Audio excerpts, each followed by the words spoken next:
Bismillahirrahmanirrahim. Alhamdulillahirabbil alamin. Allahumma shalli wa sallim ala sayyidina Muhammadin miftah bab rahmatillah wa adada ma fi ilmillah.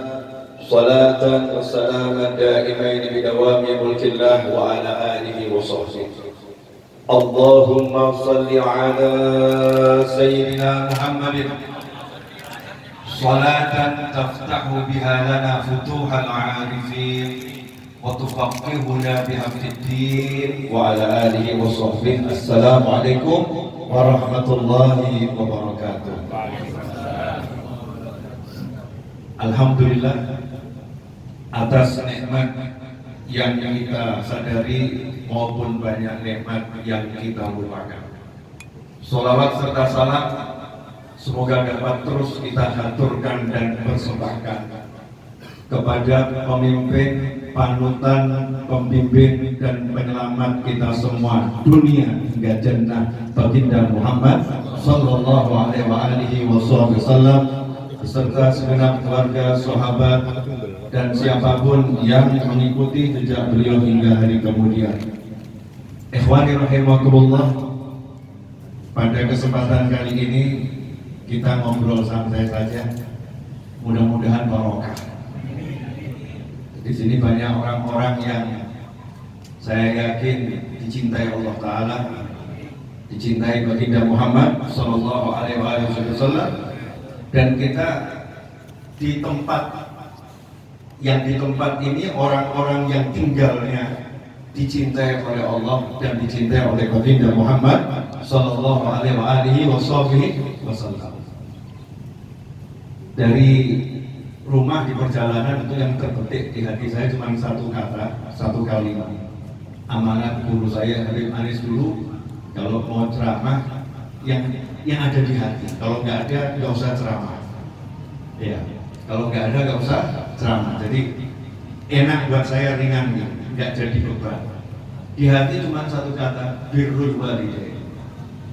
Birrul walidain, berbakti pada orang tua, ayah maupun ibu. Tidak ada jalan yang lebih menyelamatkan seseorang dari azabnya Allah Ta'ala dunia sampai neraka seperti berbakti kepada kedua orang tua. Dan tidak mungkin ada seseorang jadi walinya Allah Ta'ala. Wali Allah itu artinya diurus sama Allah. Ya, diurus sama Allah secara khusus dengan penuh cinta, diberi kedudukan yang istimewa. Enggak ada seseorang jadi wali Allah kalau ada sedikit pun adab yang salah pada kedua orang tua. Makanya kalau ditanya para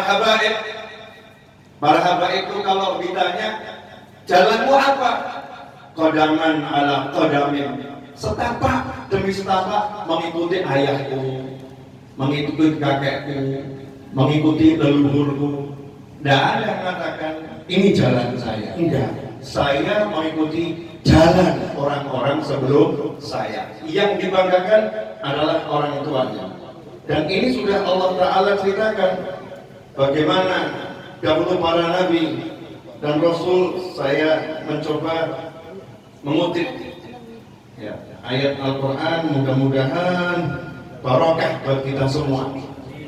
Nabi Yusuf alaihissalam ketika difitnah kemudian masuk dalam penjara di masa kerajaan Nabi Yusuf tinggal di Mesir. Di dalam sana beliau berdakwah. Yang beliau sampaikan apa? Membanggakan leluhurnya, membanggakan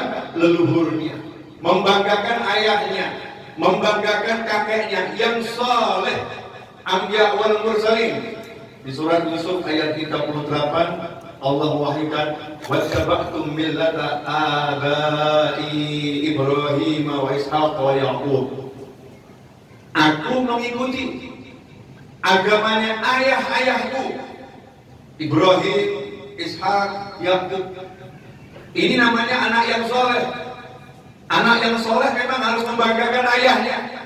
Anak yang soleh harus membanggakan kakeknya, tapi dengan kalimat aku mengikuti apa yang diajarkan oleh orang-orang tuaku. Inilah jalan yang tercepat untuk mendapatkan kedekatan dengan Allah Subhanahu wa Ta'ala.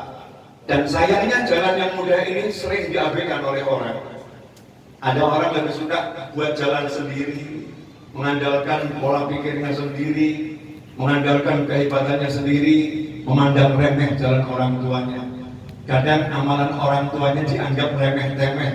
Baca maulid, amalan orang tuanya dianggap remeh-temeh. Rotibul haddad, rotibul atos, maghrib sampai isya. Kadang amalan orang tuanya dianggap kecil. Wirdul latif di pagi hari dan sore hari. Kadang amalan orang tuanya dipandang kurang berarti. Setiap hari Jumat ziarah ke makam orang tuanya. Selebihnya sepertinya orang tuanya biasa-biasa saja. Jangan salah, siapa yang mengikuti orang tuanya, dengan amalan yang sama. Kalau orang tuanya itu wali besar, cucunya biasa-biasa saja. Orang tuanya tahajud 1000 rakaat seperti kami, cucu Sayyidina Ali Zainal Abidin radhiyallahu ta'ala anhu, para habaib ini kan cucunya Sayyidina Ali Zainal Abidin. Sayyidina Ali Zainal Abidin sholat sunnahnya satu hari 1000 rakaat. 1000 rakaat. Kita tahu secara zahir yang bisa mengikuti diantaranya Al-Habib Abdullah bin Alwi Al-Haddad radhiyallahu ta'ala anhu. Tetapi yang lain jumlah 1000 rakaat itu kita tidak mendengar. Kita mendengar Habib Fulan makamnya tinggi, 2 rakaat khatam Al-Quran, 1 rakaat khatam Al-Quran. Tapi yang 1000 rakaat Sayyidina Ali Zainal Abidin radhiyallahu ta'ala anhu. Nah kalau kita ini yang biasa-biasa saja, ba'diyah, qabliyah, lepas. 2 rakaat salat sunnah fajar hilang. Duha rakaatain tidak dikerjakan, apalagi salat sunnah di luar yang rawatib 1000 rakaat. Masya Allah, maqam azim, pangkat yang tinggi. Tapi buat anak cucu Sayyidina Ali Zainal Abidin radhiyallahu ta'ala anhu, jangan berkecil hati. Jangan berkecil hati. Kalau memang nggak bisa jadi seperti leluhurnya, nggak bisa jadi seperti orang-orang tuanya, cintai mereka. Seperti kata Imam Syafi'i radhiyallahu ta'ala anhu, uhibbus salihina walastu minhum.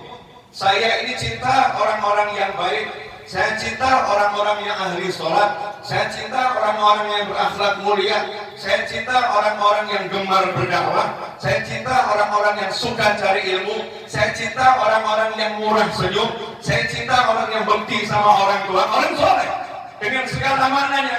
Walastu minhum.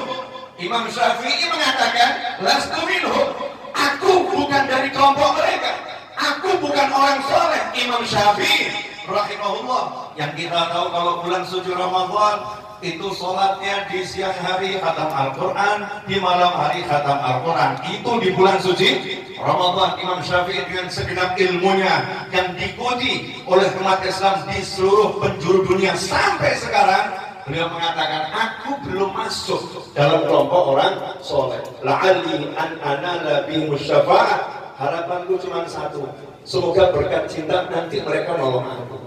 Nanti mereka nolong aku. Nah, apakah ada dalilnya dalam Al-Quran?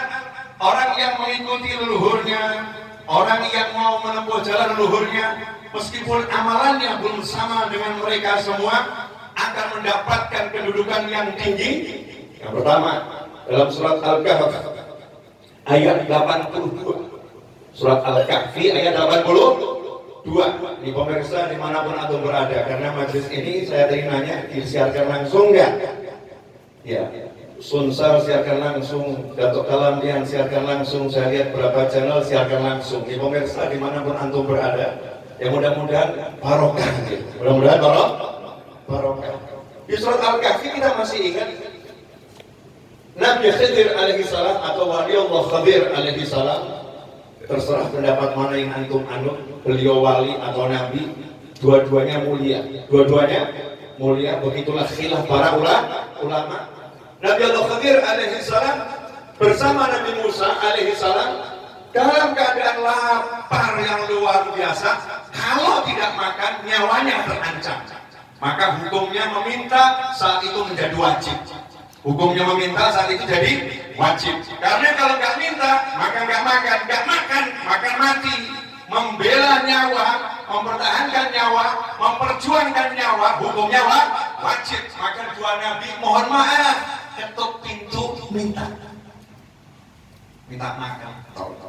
Nggak dikasih. Pindah pintu yang lain minta makan, nggak dikasih. Satu desa ternyata Korea Bukhola, desanya orang-orang bakhil. Subhanallah, ada komplek bakhil ya, komplek bakhil ya. Terkumpulkan jadi satu. Na'udzubillah min. Mudah-mudahan di komplek kita nggak ada yang bakhil. Di majelis kita insya Allah yakin nggak ada yang bakhil. Di sekitar kita nggak ada orang pelit. Dua Nabi datang minta makan, nggak ada yang kasih. Ada satu rumah temboknya mau roboh dalam keadaan lapar yang membahayakan nyawa. Nabi Khidir alaihissalam ngomong kepada Nabi Musa alaihissalam, yuk kita bangun rumah ini. Bayangkan lapar mau mati diajak bangun rumah. Nabi Musa protes. Kita minta makan gak dikasih. Ngapain kita bangun rumahnya? Singkat cerita kemudian dijawab. Ya, di akhir perjalanan, rumah ini milik dua anak yatim. Kana abuhuma sholihah. Milik dua anak yatim. Kana abuhuma sholihah. Tidak dikatakan abuhuma sholihah, tapi ada kana, bukan abuhuma sholihah. Nggak dikatakan ayah keduanya soleh, tapi ada kana. Kana ini untuk menunjukkan bukan ayahnya, bukan kakeknya, bukan datuknya, bukan ayahnya datuknya yang soleh, martabat soleh benar, bukan. Ayahnya mungkin biasa-biasa saja, kakeknya biasa-biasa saja, datuknya biasa-biasa saja, tetapi leluhurnya yang ketujuh, fulan bin fulan bin fulan bin fulan bin fulan, yang ketujuh yang soleh. Yang ketujuh yang soleh. Kana abuhuma sholihah. Dua anak yatim ini dulu punya orang tua yang soleh. Yang mana? Ternyata yang dipandang soleh orang tua yang ketujuh. Nasab yang ketujuh. Berkahnya sampai kepada anaknya yang belum amal soleh. Jadi belum beramal, belum berbuat, sudah dapat barokah dari leluhurnya. Makanya hati-hati kepada anak keturunannya orang-orang soleh yang masih kecil. Jangan dianggap gak dapat sesuatu dari leluhurnya. Al-Quran jelas menunjukkan dua nabi diutus khusus jadi kuli bangunan. Mohon maaf, saya pakai bahasa yang agak kasar. Kuli bangunan. Nabi Musa tiba-tiba ya dari Nabi Rasul kalimullah diajak dari kuli bangunan, ambil batu bata, lepoh. Tapi siapa ini yang nyuruh Allah Subhanahu wa ta'ala? Kenapa Allah nyuruh dua nabinya? Karena ini rumahnya waliullah, di dalamnya ada cucunya waliullah yang harus dijaga. Itu sesuatu yang Allah titipkan di sana. Allah kirim dua nabi dan rasul. Pesan dari ayat tersebut adalah, yuk kita jadi Nabi Musa dan Nabi Khidir. Yuk kita bantu anak cucunya orang-orang soleh. Yuk kita berteman dengan anak cucunya orang soleh. Yuk kita ikut membangun rumah yang di dalamnya ada anak cucunya orang soleh. Kalau kita ingin dimasukkan dalam kelompok Nabi Musa dan Nabi Khidir alaihi wassalam. Berikut ini tadi yang belum amal soleh, masih yatim, berarti belum balik. Karena kalau udah balik namanya nggak yatim lagi, masih kecil, belum kena dosa. Kemudian di ayat yang lain Allah Subhanahu wa ta'ala menjelaskan kepada orang-orang yang beriman yang sudah masuk surga. Insyaallah Syekh Eskul Anwar beserta leluhurnya saya yakin min ahli jannah insyaallah. Amin. Dan saya yakin insyaallah leluhur kita semua min ahli jannah. Amin.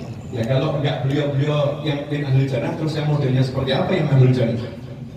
Ya, kalau yang begini-begini bukan ahlul jannah, itu ahlul jannah modelnya seperti apa kira-kira ya? Ya model begini nih ahlul jannah. Husnudzon sama Allah Subhanahu wa ta'ala.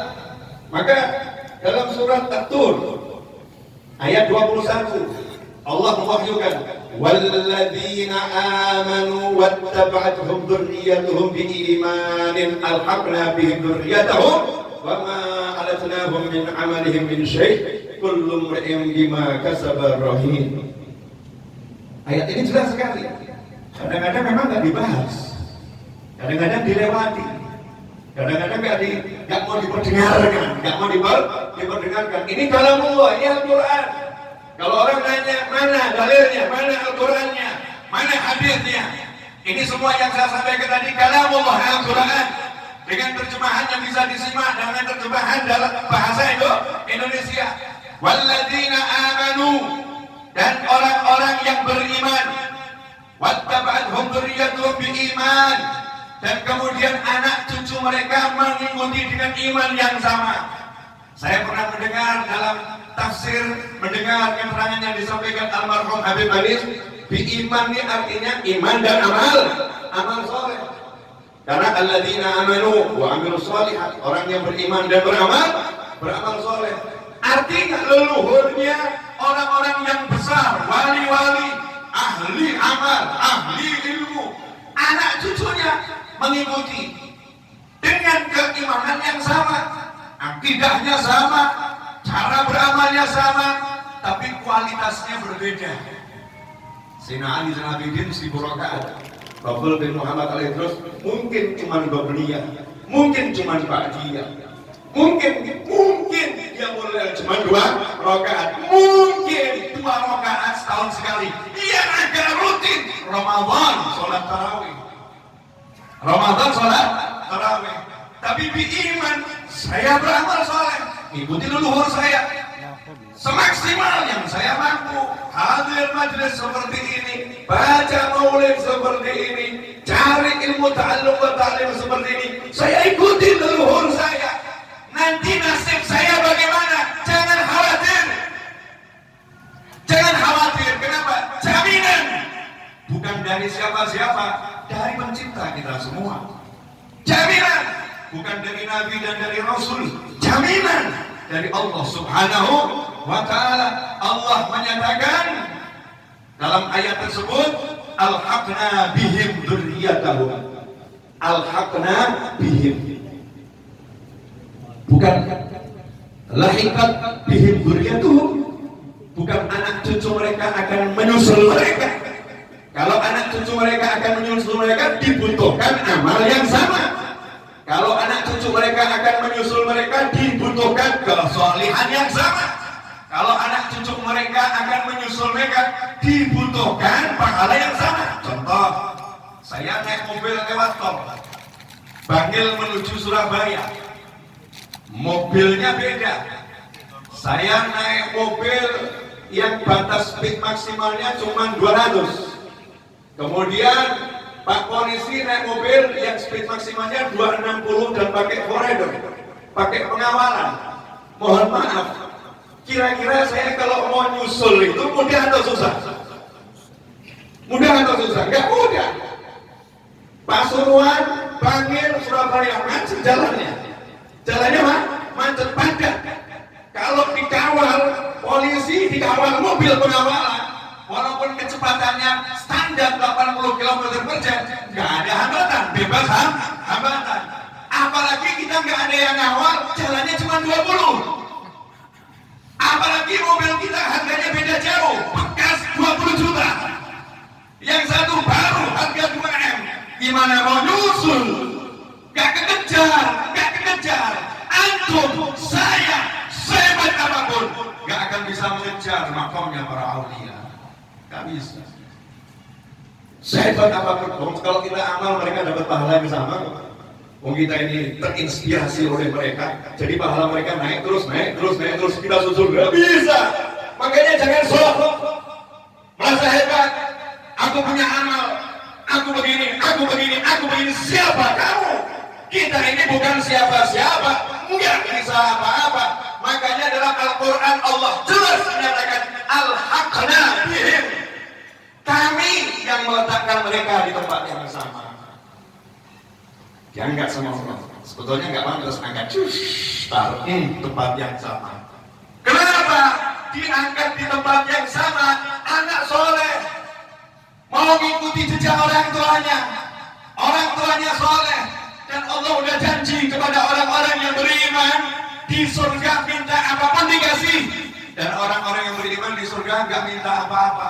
Nomor satu minta kumpul sama keluarganya, kumpul sama anak cucunya, kumpul dengan pasangan hidupnya, kumpul dengan orang-orang yang dicintainya. Maka disyaratkan imannya sama-sama muslim, sama-sama beriman, juga mau mengikuti amal yang sama, akidah yang sama, meskipun jauh sama Allah, disusulkan. Caranya bagaimana? Jangan nanya, yang disusulkan Allah. Kalau ke saya tanya, ya udah, kamu gak usah naik mobil, mau turun dari mobil, terus gimana? Saya angkut naik helikopter, selesai. Itu kalau saya ngejar foreigner tadi begitu. Tapi kalau urusan makom jannah akhirat, kami susulkan. Siapa yang nusulkan? Allah Subhanahu wa ta'ala. Nah, ikhwani rahimahumullah, ini birrul walidain, bekti sama orang tua. Modalnya nggak seberapa, dapatnya luar biasa. Kita melihat bagaimana perhatian orang-orang soleh kepada anak keturunan. Dan bagaimana orang-orang soleh bangga dengan leluhurnya. Tadi di Al-Quran Nabi Yusuf, kalau di hadis kita lihat Nabi kita Muhammad SAW bangga dengan kakeknya Nabi Ibrahim alaihissalam. Aku adalah wujud doa kakekku Ibrahim, dan Rasul menyebutnya Abi Ibrahim, ayahnya, karena nggak mau ada jarak. Makanya kadang-kadang ab itu artinya ayah, ab itu artinya paman, ab itu artinya kakek yang kesekian. Nabi Ibrahim disebut Nabi Ibrahim. Semuanya aku hasil doa dari ayahku Ibrahim. Rasulullah SAW merendahkan diri, membanggakan leluhurnya. Merendahkan diri beliau, membanggakan leluhurnya. Itu yang dicontohkan oleh Nabi Muhammad SAW. Makanya aneh kalau ada orang zaman sekarang mengatakan jangan bangga-banggakan leluhur.